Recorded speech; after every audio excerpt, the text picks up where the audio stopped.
для России умение не презирать свое прошлое, не паниковать перед будущим, не обижаться на свою судьбу, не презирать несовершенное во всех его проявлениях, то есть воспитание нравственности, любви к окружающему миру без претензий, то есть любви к Богу, есть условия, без которого вряд ли удадутся политические и экономические реформы. Сергей Лазарев. Здравствуйте! В мире существует множество музеев, таких как Лувр, Эрмитаж, Русский музей, но мы не всегда ценим то, что рядом и доступно нам.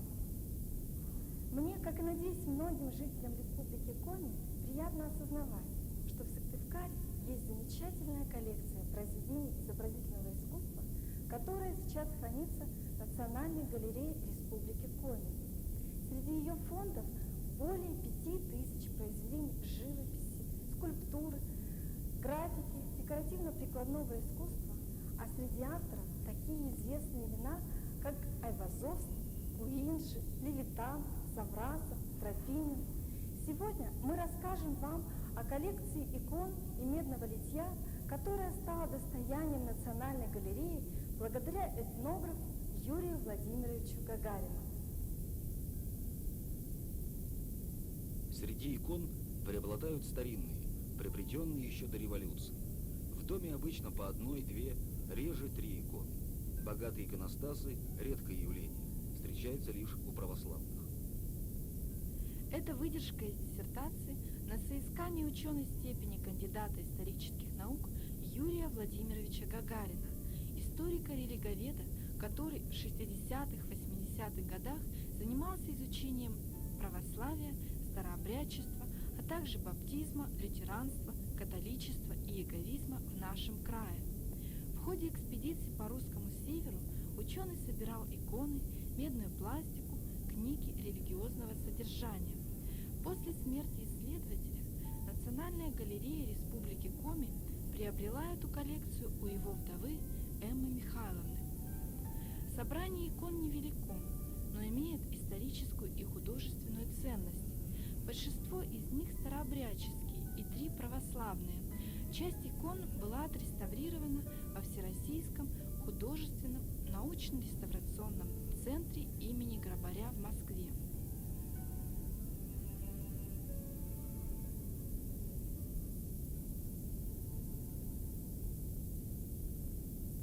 Богоматерь Иверская – образец официальной, столичной, элитной иконы. Еще с 17 века в России известна копия с древнего чудотворного образа, находящегося в Иверском монастыре на Афоне. Отличительная особенность этого извода – рана на лике Богородицы. Это след от копья, отголосок иконоборческого движения. Если икона Богоматерь Иверская – произведение профессиональной иконописной культуры, то Богоматерь Ахтырская – яркий образец народного примитива, так называемая копеечная икона. Стоили они недорого и охотно покупались крестьянами, а церковь видела в таких иконах оскорбление святого образа. Еще их называли краснушками за яркий кирпично-красный колорит. Это один из редких типов икон, на которых Богоматерь изображена с непокрытой головой и распущенными волосами, подобно Деве Марии в западноевропейской живописи. Второе место после православия по числу верующих в республике занимает старообрядчество.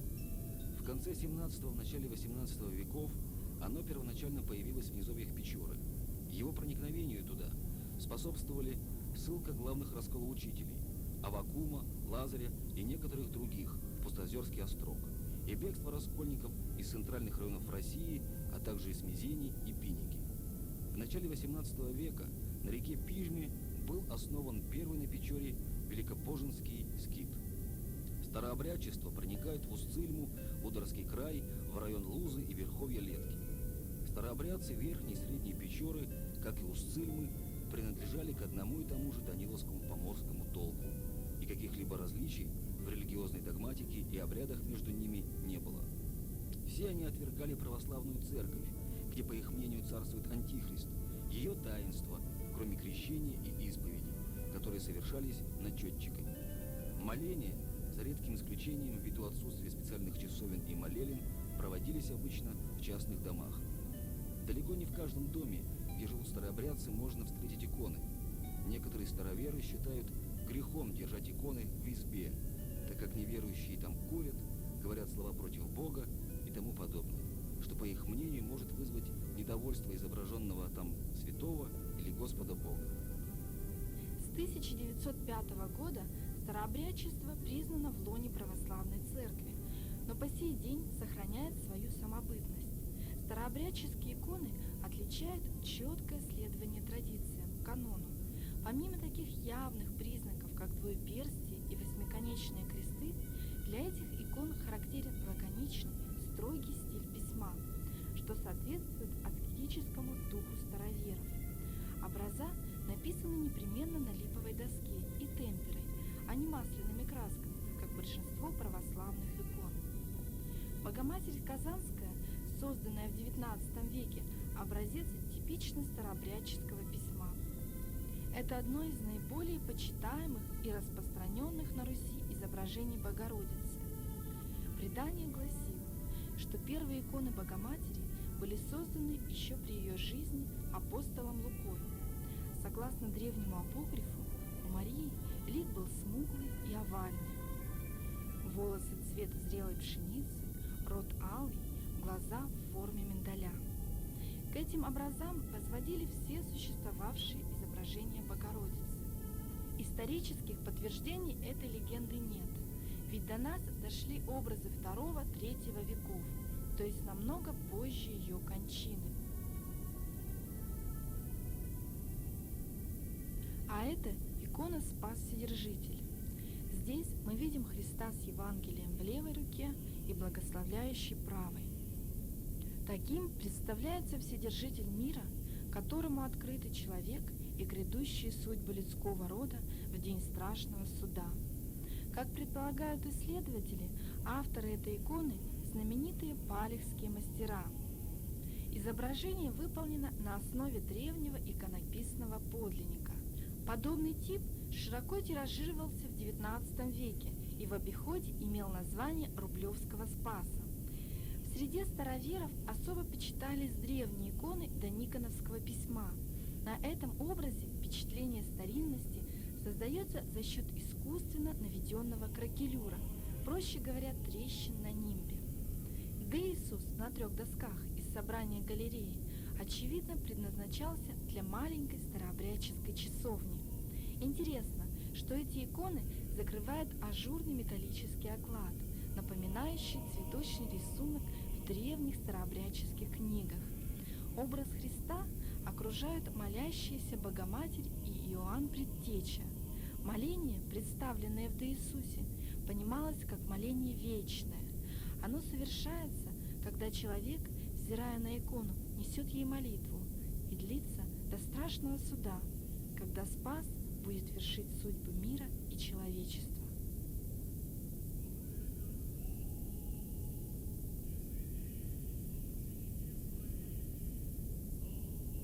Воскресенье, сошествие в ад с праздниками, пример минейных икон.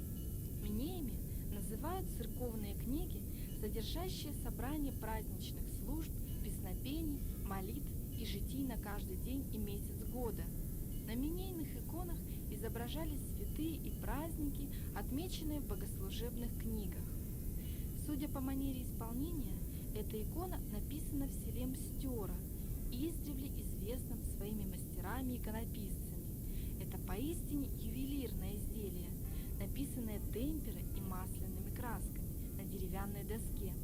Перед нами своего рода каталог особо чтимых праздников и страстей, а в центре мотив воскресения из мертвых Христа, который, спускаясь в преисподнюю, не спровергает сатану и омывает своей кровью первородный грех Адама. Этот сюжет раскрывает смысл самого почитаемого на Руси праздника Светлого Воскресения – Пасхи, как победа над смертью и спасение от нее уверовавших в Спасителя.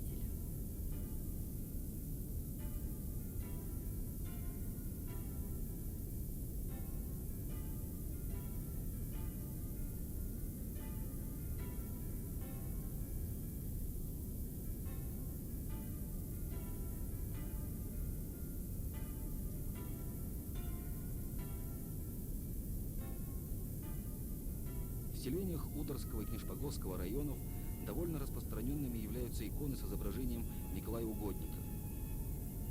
В селе Троицко-Печорск престольными праздниками были Никола Весенний и Зимний. В память святого Николая на Руси было установлено два праздника. 6 декабря в честь его представления, то есть кончины, Никола Зимний, и 9 мая Никола Вешний, в честь перенесения его мощей в Варград. В собрании Национальной галереи есть старообрядческое живописное изображение Николая Чудотворца, покровителя ремесленников, путешественников, одного из любимейших святых русского народа. Это распространенный иконографический тип поясной с Евангелием в левой руке и благословляющей правой и никейским чудом. Согласно легенде, в городе Никея на церковном соборе Николай Мирликийский твердо отстаивал единство Троицы, опровергая арианскую ересь. Во время спора Николай дал Арию пощечину. За это Николая решено было лишить сана епископа. Но случилось чудо. Явившиеся Иисус Христос и Богородица вручили ему атрибуты епископского сана, Евангелие и амафор. В рассказах о свершенных этим святым добрых делах твердо звучит мысль, очень важная для христианства. Добро должно совершаться не в ожидании награды, а из подлинной любви к ближнему. Лучше всего творить добро безымянно, оставаясь неузнанным.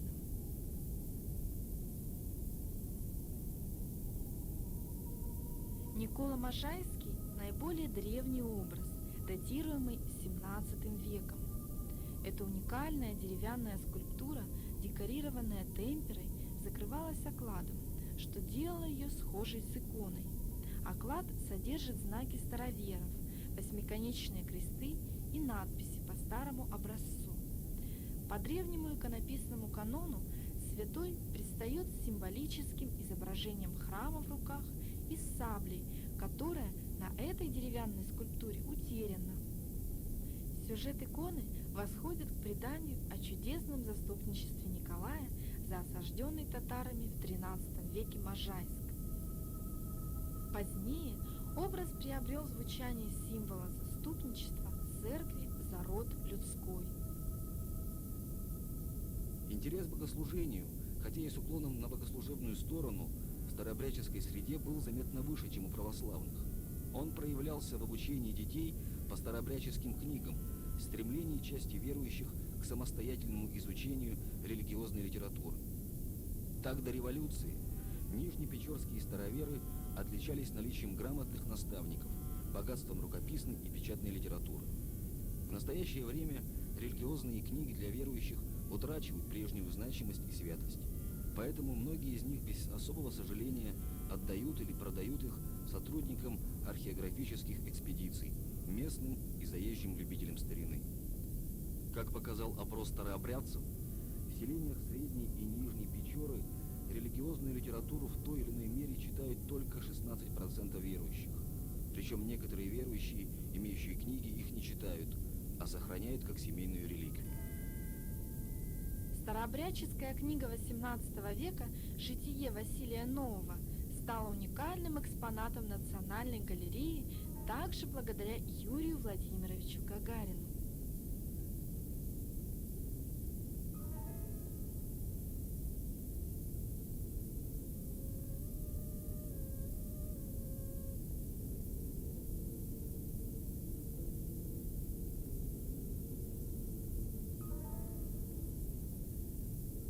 На место погребения в Уссыльмском районе ставится крест, грамотею, или столбик с врезанной иконкой, остальным. Иногда делается крытый сруб с окошечком для кождения и для того, чтобы покойник мог увидеть второе пришествие Христа.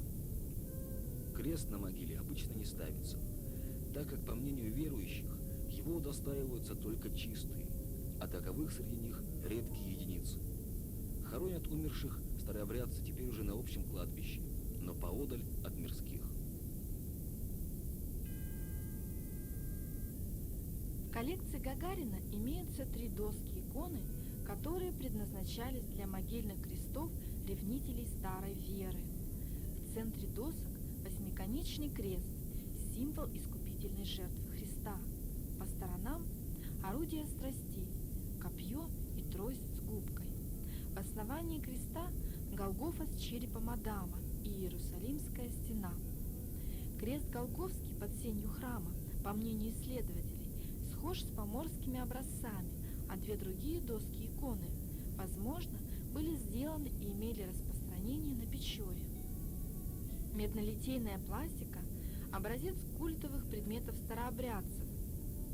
Древнее искусство медного литья получило новую жизнь в XVIII-XIX веках в медницах староверов, затерянных в глухих лесах Поморья и Верхней Печоры. Среди основных типов изделий – кресты, от миниатюрных до больших, иконы и складни.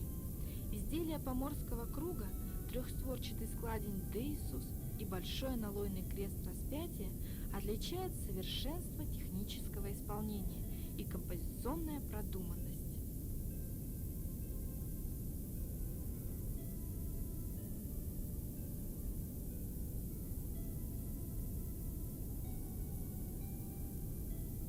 Изображения на 4 створках складня в двунадесятые праздники последовательно изображают идеи вочеловечивания Сына Божия, Его богочеловеческую сущность, деяния Его после воскресения, создание Церкви и воплощение Церкви через Богородицу.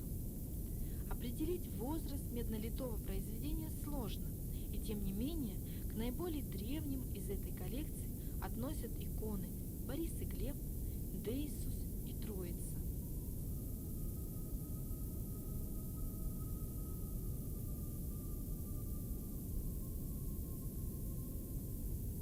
Группа памятников Гуслицкого круга связана со староверами-поповцами. Их медное литье отличает своеобразная грубоватая пластика фигур, искаженные пропорции. Нередко оглавия оформляются изображениями благословляющего Христа великого архиерея или шестикрылых серафимов. Очищенные от всякой скверны через огонь, эти медные кресты, иконки и образа имели силу оберега и могли сопровождать своего владельца в дороге. Медные изделия более прочные и сохраняются лучше, чем деревянные иконы, которые уже через столетия ветшают.